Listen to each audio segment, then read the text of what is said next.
All right, Kamal Bay, 77 kilogram Olympian. How does that sentence sound? Sounds good, man. It sounds a lot better than, Olympic nominee. What describe the moment when you got the call or the text or the whatever, Kamal, you're in. I was in bed and it was in the morning and the IOC released the official ineligibility list, and I saw that the wrestler that I needed to be ineligible had his name underlined. So immediately I hopped out of bed and I'm like excited. My wife's like, "What happened? What happened? What happened?" And I'm like, "The guy's ineligible." So now in my mind, I'm making my phone calls. I'm calling Timmy Hands, 5 Point Move. I call Herb, and I'm like, "So what's gonna happen at this point, right?" But at this point I was like 65% sure that I was gonna be the guy. So at this point I'm jumping up and I'm excited. I let my dad know it happened. He was excited, and then we got the ball rolling from there. Who told you? Who gave you the official word? I just saw it posted because I was keeping up with the IOC. Yeah. So I was I was watching the IOC's last 3 meetings they had before the Paris Olympic Games, and Yeah. I was up when they dropped the information. So I was on top of it. What was that period of time between last chance and then like? Because you're were you aware that there was still an outside chance? Were you in the back of your mind thinking, hey, there's a shot, I need to stay ready? Or what was that period like for you? Yeah, the door was it was creaked open, man. I saw like a little slimmer of light that I had an opportunity to still go to the Paris Olympic Games, but I was training. I was training in the mornings, and then I was like fishing in the evenings to kind of blow some time away, keep the anxiety and anxiousness down a little bit. But yeah, like all the training, it was worth it at this point, Yeah. How did you deal with the emotion of, Pan Am's, you're so close, and then the last chance, the last match? How do you stay positive in that? Because that's just, it's a life's dream to be an Olympian and to have it maybe gone. How are you able to stay positive through that?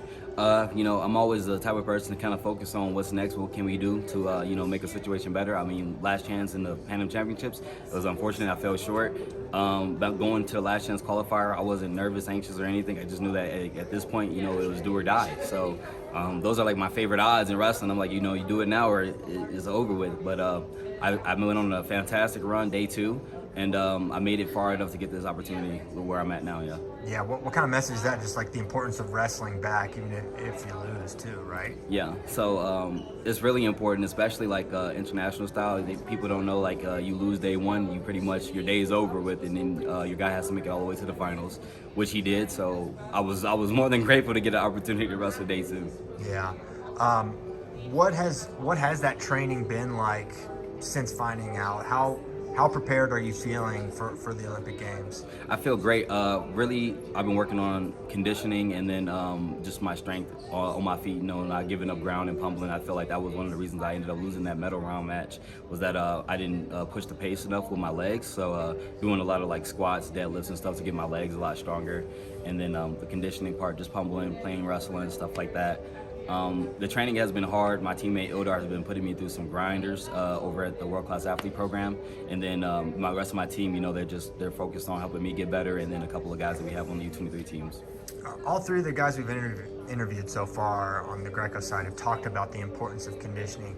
Could you describe to someone that maybe hasn't wrestled Greco or trained Greco, what's the difference in establishing that Greco conditioning versus freestyle or folk style conditioning? So with Greco-Roman wrestling, it's contact 100% of the time. So you don't get an opportunity to kind of back off. If you start backing off, you get called for passivity points, and passivity means like you look like you're not doing anything, and the referee has the opportunity to put you down. So like I compare like Greco wrestling to like being in a phone booth with somebody and fighting and trying to figure some stuff out, right? Yeah.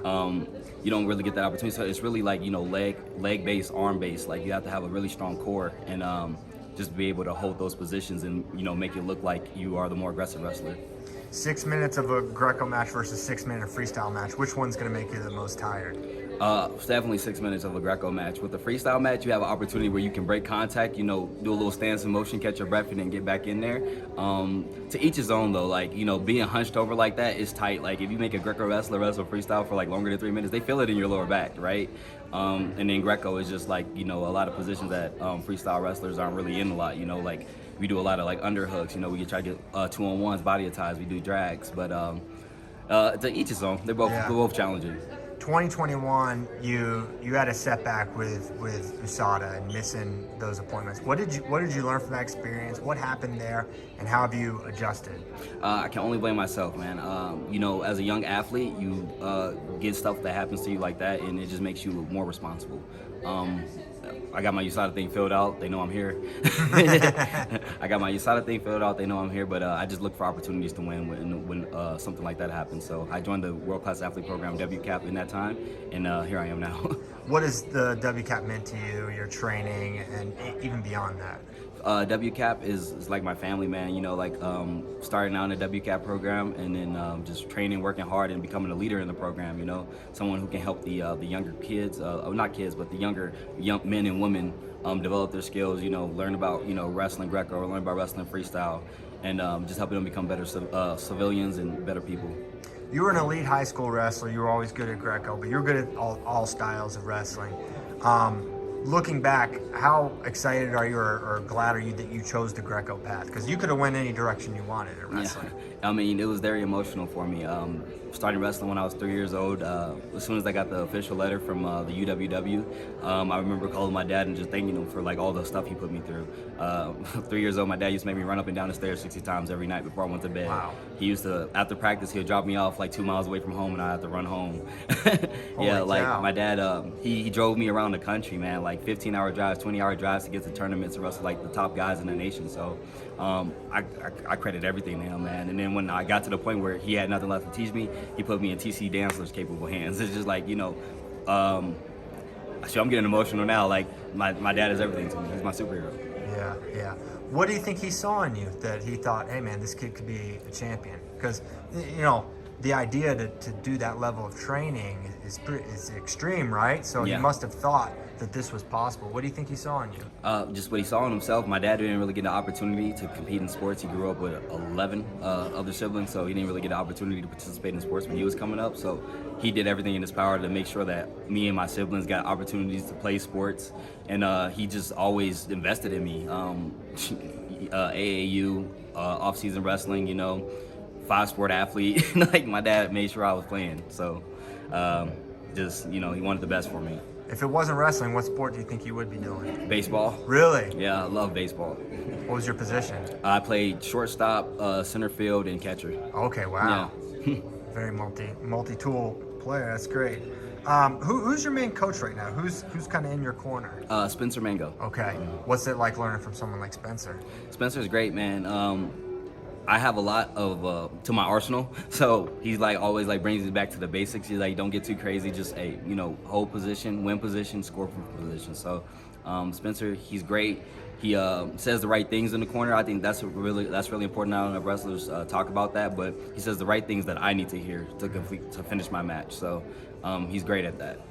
Where do you think you fit in the 77-kilogram pecking order at the Olympics?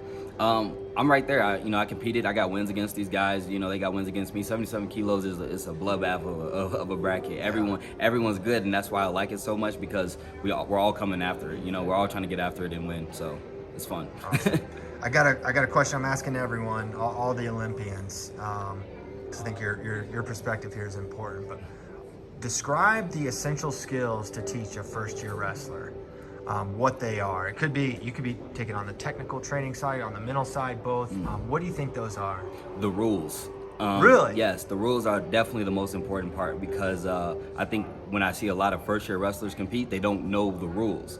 And then, they can have a double leg takedown or something like that, but if they're wrestling folk style, to get a takedown, now they're locking hands, they're just giving up points, and they're going to keep doing it because they don't understand the rules. So definitely break down the rules, and then the basics, get to a position, wrist tie, overhand wrist tie, 2-on-1, underhook, and then, develop from there, because that's where the takedowns are coming in. But definitely explain the rules to them first. Gotcha. Kamal, it's been great catching up with you. Do you have anything else before we let you get back to your day? Nothing at all. Thank you guys for the support. Thank you for your time. Thank you, Kamal. Yeah.